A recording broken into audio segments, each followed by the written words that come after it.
Assalamualaikum warahmatullahi wabarakatuh. Apa kabar teman-teman semuanya? Semoga teman-teman semuanya dalam keadaan sehat dan baik. Nah, di video kali ini kita akan ngebahas saham-saham bank, emiten bank ya, yang sudah merilis laporan keuangannya dan saham-saham tersebut memiliki fundamental yang bagus serta harganya yang masih terbilang cukup murah ya, atau masih terdiskon ya. Nah, saham-saham apa aja itu nanti kita akan bahas di videonya, tapi sebelum itu video ini seperti biasa ya, kita disclaimer. Video ini berisi tentang analisis saya pribadi atau pendapat saya pribadi, bukan ajakan untuk membeli atau menjual emiten-emiten yang nanti akan saya jelaskan ya, atau akan nanti saya paparkan.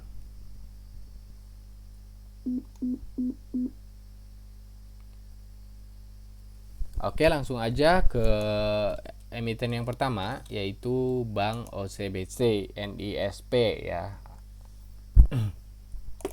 Kita mulai dari profilnya dulu. PT Bank OCBC NISP merupakan perusahaan yang bergerak dalam sektor perbankan. Perusahaan ini beroperasi dengan nama Bank OCBC NISP. Selain perbankan konvensional, perusahaan ini juga menawarkan layanan perbankan syariah ya. Jaringannya terdiri dari berbagai wilayah Indonesia ya. Jadi udah luas ya di wilayah Indonesia. Shareholdernya di sini Bank OCBC Overseas Investment Pte Ltd ya 85%, komposisinya, dan masyarakat 14%. Jadi perusahaan ini masih dimiliki seutuhnya oleh OCBC Overseas Investment ya, yaitu perusahaan di Singapura ya, karena OCBC ini asalnya dari Singapura. Masuk ke perusahaan asing ya. Kita ke case statistiknya. Nah, di sini kita mulai dari pendapatannya dulu. Tahun 2020 OCBC NISP ini berhasil membukukan pendapatan di 12,4 triliun. Di tahun 2021 turun sedikit, yaitu di 11,57 triliun. Dan 2022 ini naik lagi di 12,71 triliun. Nah, gimana dengan net income-nya? Di tahun 2020 ini berhasil membukukan laba atau profit di 2,1 triliun. Di 2021 yang revenue-nya turun atau pendapatannya turun, malah naik ya untuk laba bersihnya itu di 2,5 triliun. Dan tahun 2022 naik lagi di 3,3 triliun.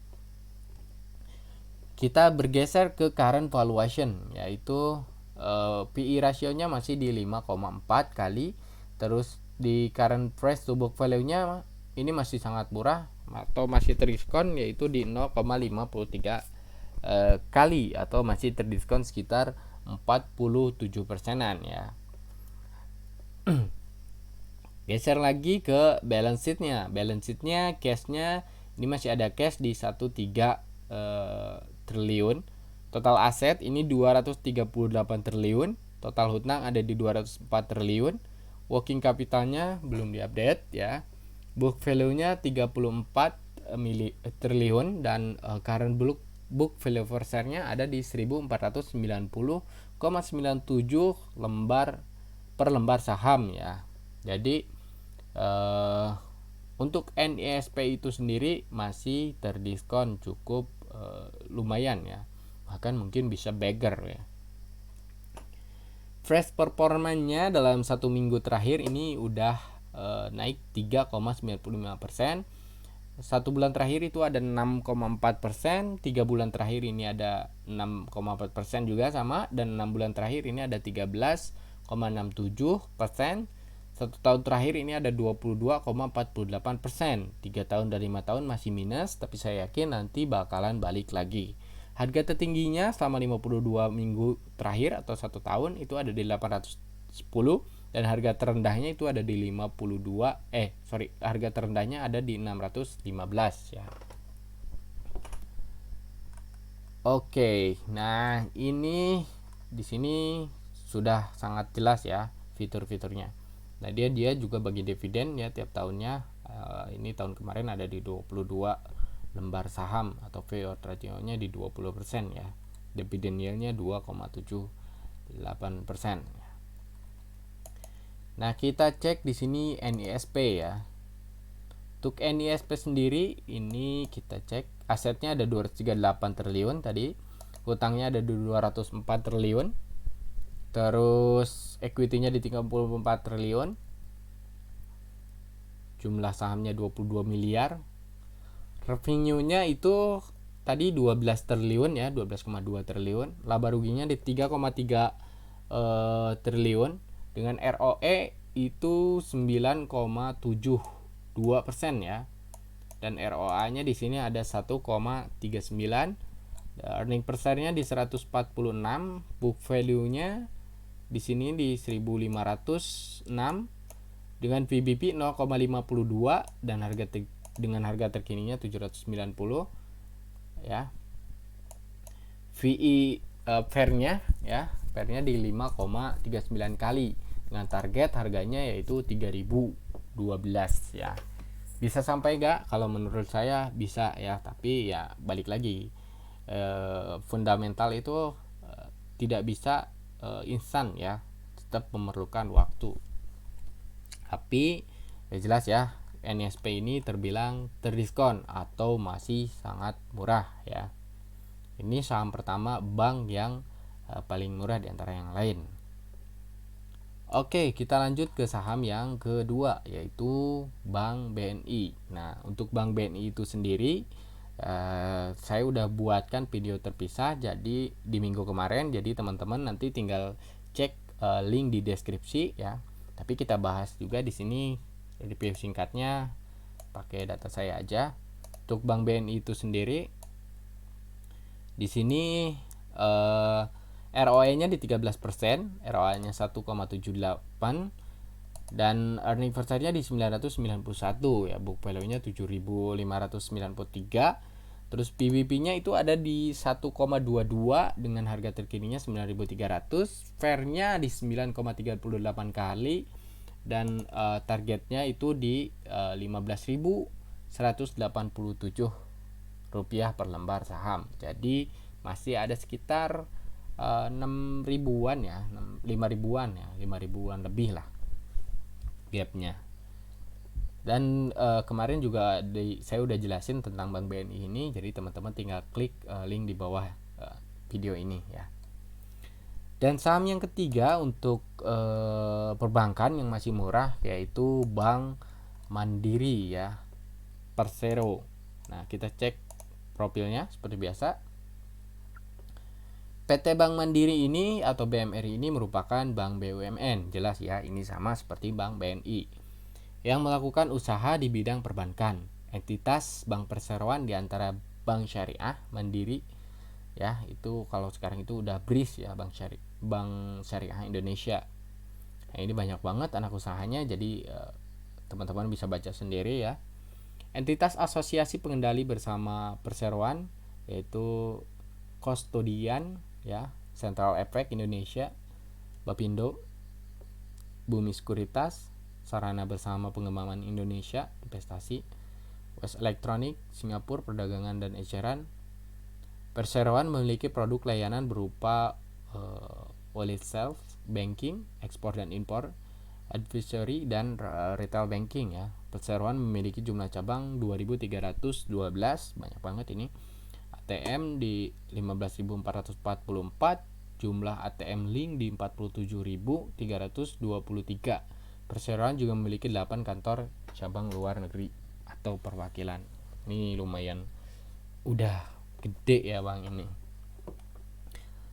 Nah, untuk shareholdernya itu sendiri Bank Negara Indonesia, tapi Negara Republik Indonesia atau BUMN itu 52%, masyarakat itu 40% dan Indonesia Investment Authority itu di 8%. Jadi jelas ya, untuk Bank Mandiri ini salah satu bank BUMN terbesar juga di Indonesia. Kita lanjut ke case statistiknya. Di sini kita mulai dari pendapatan seperti biasa. Tahun 2020 berhasil dapetin 100 triliun. Tahun 2021 itu 112 triliun dan tahun 2022 ini berhasil membukukan pendapatan di 126 triliun. Jadi tiap tahunnya ini selalu mengalami peningkatan secara pendapatan. Nah, gimana dengan net income-nya atau profit-nya? Tahun 2020 ini tahun 2020 berhasil membukukan laba atau profit di 17 triliun, tahun 2021 di 28 triliun, dan tahun 2022 di 41 triliun ya. Sama dengan pendapatannya, net income atau profitnya juga selalu mengalami peningkatan di tiap tahunnya ya.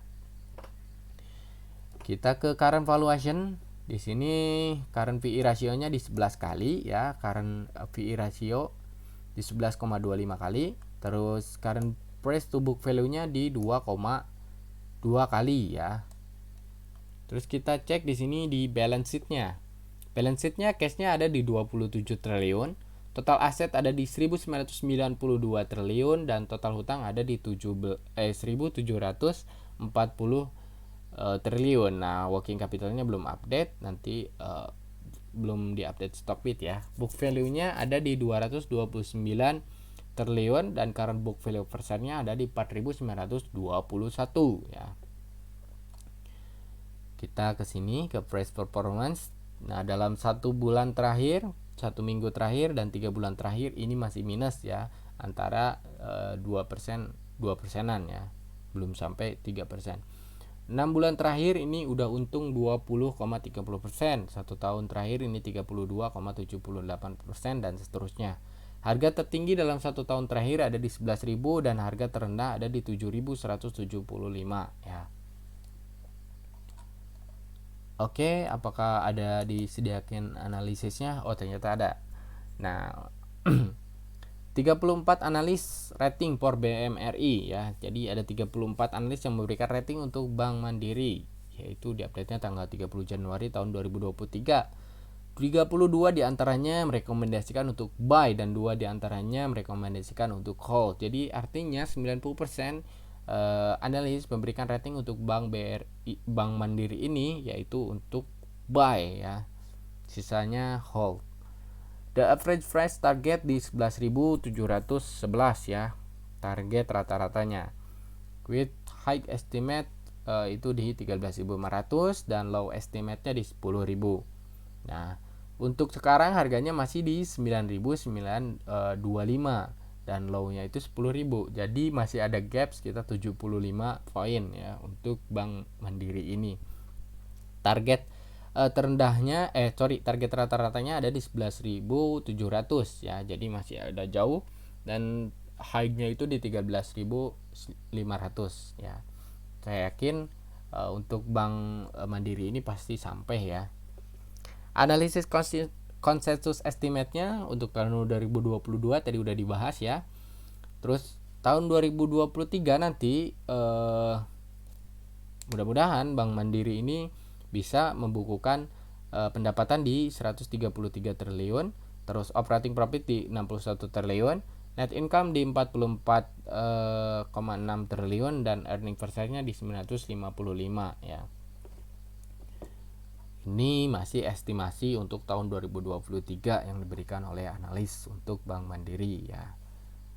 Nah, saya sendiri sudah cek ya pakai kalkulator saya.